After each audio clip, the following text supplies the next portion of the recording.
au bout d'une lasso. Radio Omega, le journal. Les titres de l'actualité. Daniel Ouedraogo. À la une de ce journal, la disparition de Boukari Dabo. Les étudiants commémorent le 29e anniversaire de la disparition de leur camarade. Grève du SYNCHA, le syndicat national des travailleurs de la santé humaine et animale maintient son mot d'ordre de grève de 96 heures qui débute demain. Déclassement de la forêt de Koua, le député Moussa Zerbo demande au prix Nobel alternatif Yacouba Savadogo de joindre sa voix à la sienne pour dénoncer le déclassement de la forêt et toutes les atteintes à l'environnement. Il sera également question de ce sujet avec notre invité, le colonel des eaux et forêts à la retraite Léonard Zouri, ancien directeur général des eaux et forêts. Il s'est récemment exprimé dans un écrit sur le déclassement de la forêt de Koua. Pour lui, il s'agit d'une démarche suicidaire, vous l'entendrez en fin d'édition. À l'international, l'opposant congolais Moïse Katumbi a atterri ce matin à Lubumbashi. L'ancien gouverneur du Katanga est de retour en RDC après 3 ans d'exil. Voilà pour les titres. Madame, Monsieur, bonjour et bienvenue.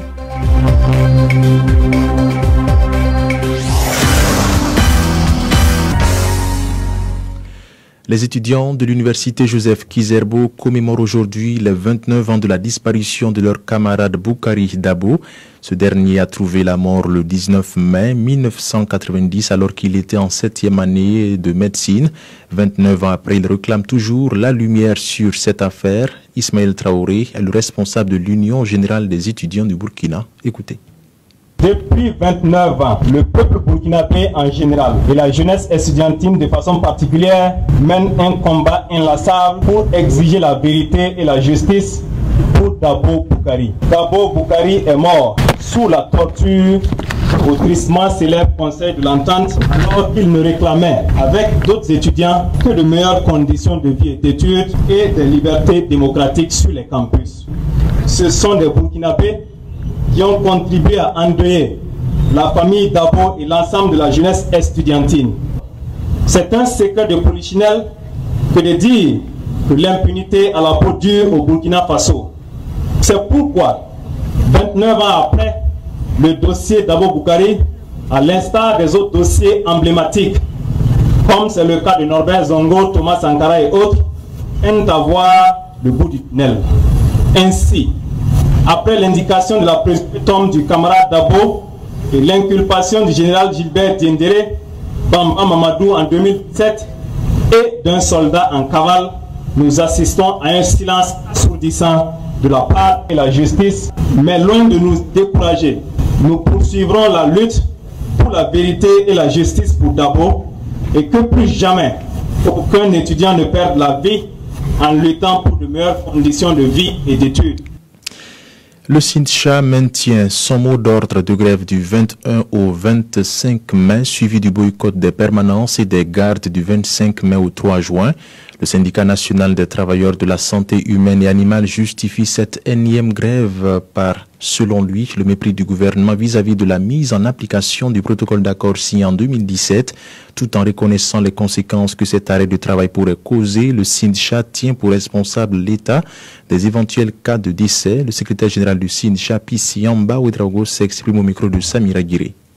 Dans les formations sanitaires, des gens meurent tous les jours à l'indifférence totale du gouvernement. Alors, qu'est-ce qu'on fait? Est-ce qu'on observe dans l'indifférence ou est-ce qu'on prend des dispositions comme nous sommes en train de le faire pour que la situation change? Et la responsabilité du gouvernement aujourd'hui, c'est donc de prendre les dispositions pour que l'arrêt de travail n'ait pas lieu. Si en temps ordinaire, avec notre présence, le manque d'appareils, l'insuffisance de médicaments, les problèmes d'organisation, de personnel font déjà des décès, et naturellement qu'un arrêt de travail, il n'y a pas ce secteur où l'arrêt de travail n'a pas de conséquences. Sinon, ça veut dire qu'on a le droit de renvoyer tout le personnel. Donc c'est clair que personne ne peut nous dire qu'on n'a pas conscience des conséquences d'un arrêt de travail. Mais la question est là, on fait quoi? 4 autres syndicats de la santé, à savoir le syndicat des médecins du Burkina, le syndicat des sages-femmes et maïoticiens d'État du Burkina, le syndicat national des travailleurs de l'administration hospitalière et des services de santé et le syndicat autonome des infirmiers du Burkina ont également déposé un préavis de grève de 72 heures allant du mercredi 22 au samedi 25 mai 2019. Et comme annoncé la semaine dernière, les avocats étaient en sit-in ce matin devant la maison d'arrêt de correction de Ouagadougou. Après le sit-in, ils ont tenu une conférence de presse à la maison de l'avocat, selon le bâtonnier maître Paulin Salambéré. Après environ un mois de mouvement d'humeur, les lignes bougent, mais difficilement et lentement. Nous y reviendrons dans nos éditions du soir. Nous parlons de protection de l'environnement dans la suite de ce journal, plaidant contre le déclassement d'une partie de la forêt de Koua dans le Houé aux fins de la construction d'un hôpital. Le député Moussa Zerbo de l'UPC était le 17 mai dernier chez le prix Nobel alternatif 2018 Yacouba Savadogo dans sa forêt à Waïguya. À travers cette visite, l'élu national a voulu rendre hommage à ce héros de la protection de l'environnement et lui demander de joindre sa voix à la sienne pour dénoncer le déclassement de la forêt de Koua et toutes les atteintes à l'environnement. Les détails avec notre correspondant à Waïguya, Ali Konfé. Après une visite guidée dans la forêt, l'honorable député Moussa Zerbo a tenu à féliciter Yacouba Savadogo pour avoir honoré le Burkina Faso à travers sa réalisation qui lui a valu le prix Nobel alternatif 2018. Lors des échanges, l'honorable député a sollicité l'accompagnement du vieux Savadogo pour plaider contre le déclassement d'une partie de la forêt de Koua aux fins de construire un hôpital. L'élu national ne manque d'ailleurs pas de qualificatifs pour ces projets. Personne n'ignore l'importance de l'arbre dans un pays sahélien, dans un pays désertique, où le slogan est qu'on puisse vaille que vaille planter des arbres pour aider à stopper l'avancée du désert, aider à lutter contre le réchauffement climatique, ainsi dans le même temps que des personnes physiques puissent s'investir et que d'autres personnes veuillent fouler aux pieds ces efforts. Nous pensons que c'est même inhumain, à la limite c'est un crime. La forêt de Koua, vous savez, a été classée depuis 1936 par le colon. On peut avoir notre forêt et avoir également notre hôpital. Pourquoi vaille que vaille détruire la forêt pour l'hôpital? Même point de vue que Yacouba Savadogo, prix Nobel alternatif 2018.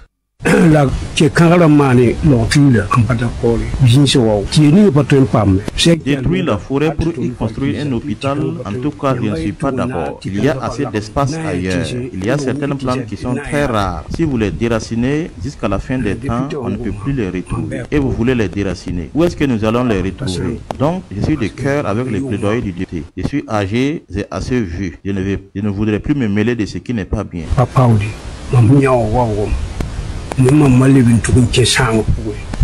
À l'issue de l'entretien avec Yacouba Savadogo, Moussa Zerbo s'est dit fier d'être entendu par les prix Nobel alternatifs. Il a dit haut et fort que je pouvais compter sur lui pour donner sa voix, pour dire qu'il n'était pas d'accord avec la destruction de l'environnement. Rappelons que Moussa Zerbo est le président de la Commission du développement rural, de l'économie et des changements climatiques de l'Assemblée nationale. Ali Konfé, Waïguya, Radio Omega. Il serait également question de ce sujet avec notre invité du jour, le colonel des eaux et forêts à la retraite, Léonard Zouré. Pour l'ancien directeur général des eaux et forêts, il s'agit d'une démarche suicidaire. Vous l'entendrez en fin de journal. Violence dans les langues, la littérature et les arts du Sahel, des types de violences qui minent nos sociétés et qui seront portés en réflexion lors d'un colloque international annoncé pour se tenir à Ouagadougou du 23 au 25 mai prochain. Vendredi, le comité d'organisation était face à la presse pour apporter des précisions. Les détails avec Denis Zenungrana. Plus d'une centaine de chercheurs venus de plusieurs pays de la sous-région et d'Europe sont attendus à ce colloque international qui est organisé par le laboratoire Langue, Discours et Pratiques Artistiques. Qu'est-ce qui a bien pu motiver la tenue de cette rencontre? Le professeur Albert Ouedraogo est le président du comité scientifique. Nous avons vu depuis quelques années le Burkina est rentré dans l'œil du cyclone par rapport au terrorisme. Et par conséquent, nous avons également vu que le Burkina, même avant le terrorisme, avait commencé à devenir très violent. Les Burkinabés ont commencé à devenir assez intolérants. Qu'il s'agisse de la circulation, nous avons vu que le Burkina n'est pas le seul pays dans cette situation. Presque tous les pays du Sahel sont confrontés à ce problème et c'est pourquoi nous avons organisé, nous cherchons à organiser le colloque. Le professeur Albert Ouedraogo dit espérer que les réflexions qui seront menées au cours du colloque permettront de mieux connaître les formes de violence rencontrées dans le Sahel. Nous attendons une somme de réflexion par rapport à cette question de la violence pour que la violence ne soit plus simplement une nébuleuse qu'on puisse mettre un contenu et que quand vous commencez à mettre un contenu dans quelque chose, vous avez déjà le début de la maîtrise de cette chose. Ce colloque international est placé sous le patronage du président de l'Assemblée nationale, Alassane Sakandine. Les travaux vont se dérouler autour du thème « La violence dans les langues, les littératures et les arts du Sahel ». La cellule d'appui à la décentralisation et à la participation citoyenne a réuni des acteurs locaux des communes de Koudougou, Cordier, Poix, Sapoua, Sapuy et du Conseil régional du Centre-Ouest pour échanger sur la gestion du programme sensible aux conflits. Objectif, accompagner les collectivités territoriales à travailler à éviter les conflits liés aux investissements du projet dans leur localité. Écoutez David Barrault de la cellule d'appui à la décentralisation et à la participation citoyenne. C'est quoi? Dans le cadre de ce programme-là, nous apportons de l'appui financier au niveau des collectivités qui identifient des investissements, qui réalisent des investissements sur leur territoire. Il se trouve que souvent, ça amène des difficultés dans l'implantation, dans le choix des sites, dans la mise en œuvre des investissements. Donc, c'est de travailler aujourd'hui pour donner quelques outils au niveau des acteurs pour que ces acteurs-là, pendant ces décisions de planifier, d'investir et de mettre en œuvre ces programmes, ces investissements, ils puissent prendre en compte ces dimensions de sensibilité pour que l'investissement qui est apporté par la Suisse n'entraîne pas des situations difficiles. On sait que le contexte est très volatile, donc il faudrait que ces investissements soient dans une dynamique d'apaiser, d'apporter plus de cohésion que de division. Donc c'est dire que ces mécanismes-là vont permettre aux élus aujourd'hui de mieux prendre en charge toutes ces questions liées à la planification et à la mise en œuvre. IAM, l'Institut africain de management, a célébré samedi sa traditionnelle journée de l'intégration africaine, la 8e édition. La grande école entend ainsi faire la promotion de la richesse et de la diversité culturelle africaine. Le compte rendu avec Lamine Traoré.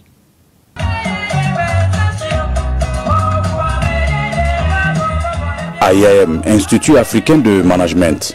Une belle ambiance. L'Institut célèbre sa traditionnelle journée de l'intégration africaine. Pour cette 8e édition, c'est la Chine qui est à l'honneur.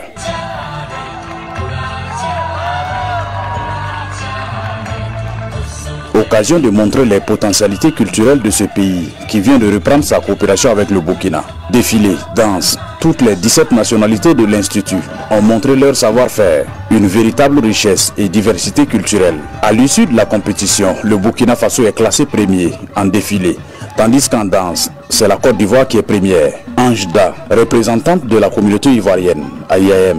Nous avons présenté la danse du Abodan chez les Akans, c'est-à-dire les Baoulés, les Sani, les Sapolo, etc. La danse du Pébé chez les Bété et le Bolo Super chez les Koumen. Des spectateurs du jour sont satisfaits. Li Jian, ambassadeur de Chine au Burkina. J'en suis très fier avec la première participation de notre équipe chinoise. On a commencé à faire apprendre les jeunes africains, les jeunes burkinabés, à commencer à toucher la culture chinoise.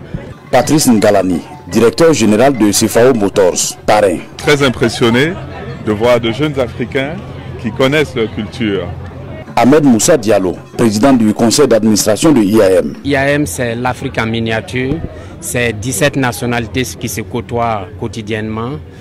Nous voulons montrer à travers ces jeunes que nous sommes en avance au niveau de l'intégration par rapport aux politiques. Donc nous leur demandons de hâter le pas. L'intégration est une réalité à IAM, Institut africain de management, surtout dans un contexte de conflit ethnique et intercommunautaire. La grande école entend jouer sa partition en inculquant des valeurs de paix, de tolérance et de solidarité à ses étudiants.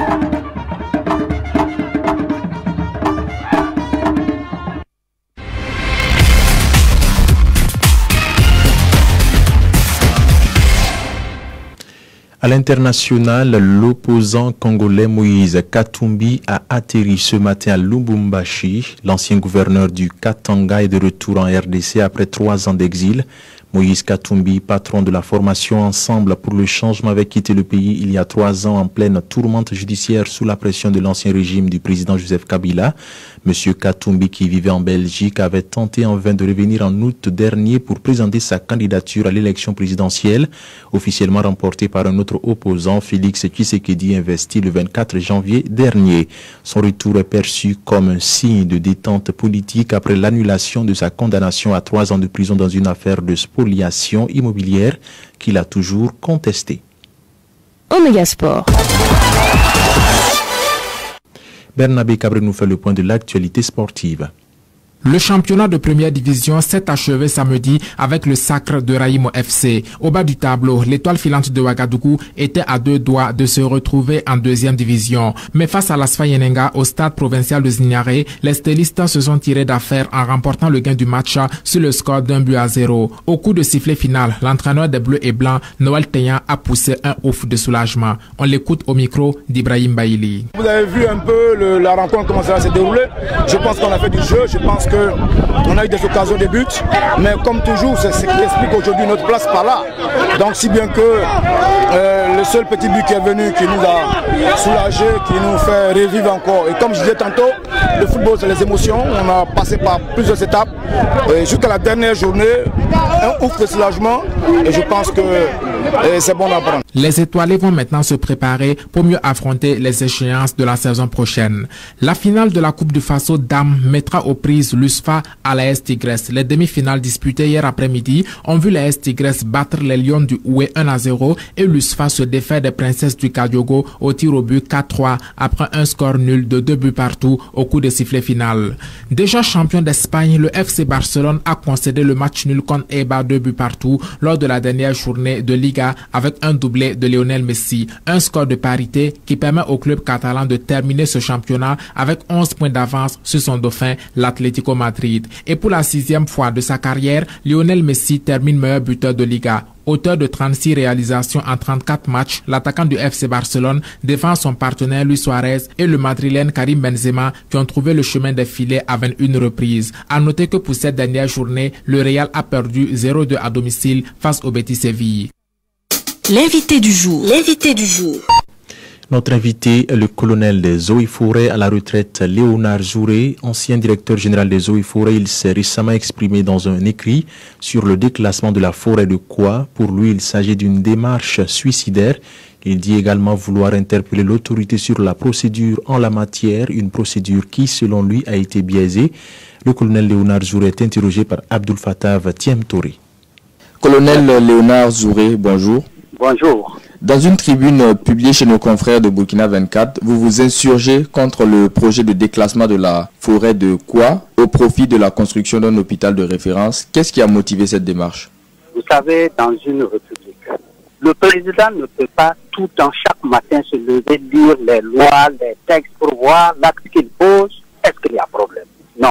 Il y a des citoyens honnêtes. Quand tu sens en tant que citoyen que tu maîtrises le sujet, il est bon d'éclairer l'autorité. Pour vous, il s'agit, et je vous cite, d'une démarche juridiquement suicidaire. Qu'est-ce qu'on peut comprendre par cela? Voyez-vous, cette forêt a été classée en 1936, ça fait 83 ans. La Haute-Volta a pris son indépendance aujourd'hui Burkina en 1960. Si depuis les indépendances, tout ce que le colon a fait, nous n'avons même pas ajouté, nous n'avons fait que laisser dégrader, et maintenant on veut tout détruire.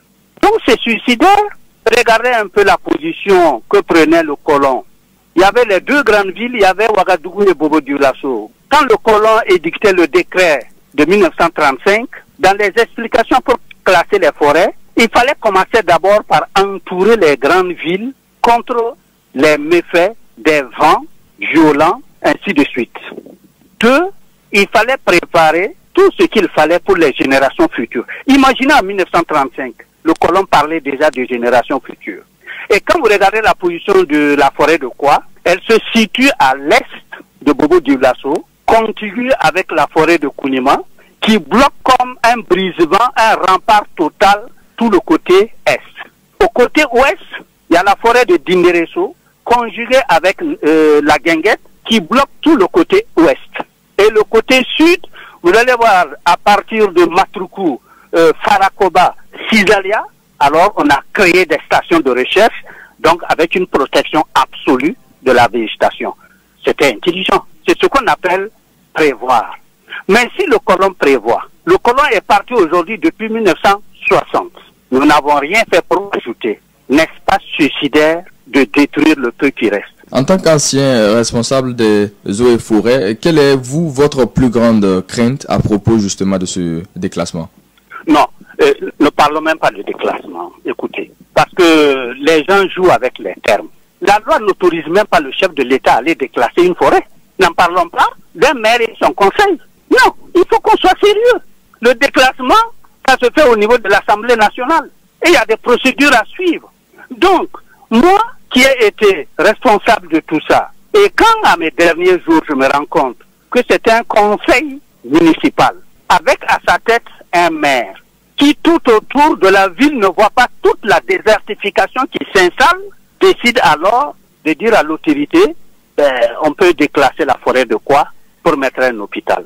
Mais le maire a expliqué qu'il s'agissait juste d'un avis favorable. Ce n'est pas, la décision n'est pas partie de là. Mais celui qui a demandé l'avis du maire est un hors-la-loi. Ce n'est pas l'avis d'un maire qu'on cherche. La forêt classée est dans le domaine de la commune de Bobo. Mais on n'a pas rétrocédé les formations classées de l'État aux communes pour l'instant. Non, la procédure a été biaisée. À vous lire, on a l'impression que vous en voulez beaucoup plus au maire justement de Bobo-Dioulasso. Vous ne pensez pas que les décisions se prennent à d'autres niveaux? Quand on demande l'avis de la mairie, elle ne peut que donner un avis effectivement. Alors, la forêt de quoi là? Ça profite à qui? Au maire et à sa population, ou bien au chef de l'État, ou bien au Premier ministre, ou bien au président de l'Assemblée Sakandé. Tôt ou tard, et même maintenant et plus tard, ça sera pour le maire, ça sera pour les générations futures. Donc, au contraire, le maire doit dire, je ne suis pas d'accord. Parce que tout autour, tout est déboisé. Quand on regarde la configuration géographique de la forêt, avec celle de Quinima, ça repose exactement sur les nappes phréatiques qui conjuguent avec la cuvette contenant celle de Dingasso, la source de Dafra, dont les eaux vont ressurgir jusqu'à la guinguette. Donc je demande, soyons prudents. Je ne condamne pas a priori. Si le peuple burkinabé demande à déclasser cette forêt-là, il y a des procédures à suivre. Mais je dis, soyons prudents. Commençons par le commencement en montrant à la face du monde, par une étude d'impact sur l'environnement, comme le précisent les lois. Et à la suite de ça, nous allons voir qu'est-ce qu'il faut faire. Voilà pourquoi je me suis insurgé. Une dernière question, colonel. En lien avec la sécurité cette fois-ci, on constate que plusieurs forêts se transforment en refuge pour des groupes terroristes. Qu'est-ce que vous pensez de la gestion de ces forêts et autres réserves-là? Nous avons des formations qui apportent suffisamment d'argent. Suivez-moi bien. Oui. Laisse-la. Ça rapporte des milliards à des concessionnaires par an. On a concédé à des gens depuis 20 ans. Mais ce n'est pas à l'État seul d'assurer la protection.